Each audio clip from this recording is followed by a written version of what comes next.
Support करतो त्याबद्दल. तर हां, आपण आपल्या मुद्द्याकडे येऊया. तर मला विचारलं होतं सबस्क्रायबरनी की तुम्ही यूट्यूब चॅनलचे जे सबस्क्रायबर आहे ते या 1-1.5-2 महिन्यात एवढे वाढवले कसे?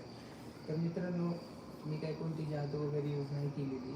मी पण आहे ना यूट्यूबचा अल्गोरिदम वाचला. यूट्यूबचा अल्गोरिदम वाचल्यानंतर मी यूट्यूबच्या अल्गोरिदमला ते शोभेल असं सगळं काही व्हिडिओचं टायटल असेल, थंबनेल असेल, त्यानंतर यूट्यूबमध्ये जे सॉन्ग यूज केलेले शॉर्ट्स व्हिडिओमध्ये, कारण लाँग व्हिडिओला सॉन्ग चालत नाही, कॉपीराईट पडतं आणि चॅनल परत आपल्याला कॉपीराईट स्ट्राईक आलं तर चॅनल बंद होऊ शकते. त्यासाठी यूट्यूबला कधी पण येणार लाँग व्हिडिओला सॉन्ग वापरायचे नाही. त्यानंतर जे यूट्यूब शॉर्ट्स व्हिडिओ असतात ते शॉर्ट्स व्हिडिओमध्ये ना आपण जर 11-12 सेकंदाची क्लिप किंवा 20 सेकंदाची, 30 सेकंदापर्यंतची आपण व्हिडिओ बनवले कॅपकटवरती आणि त्याला जे व्हायरल सॉन्ग आहे ते व्हायरल सॉन्ग ॲड केले.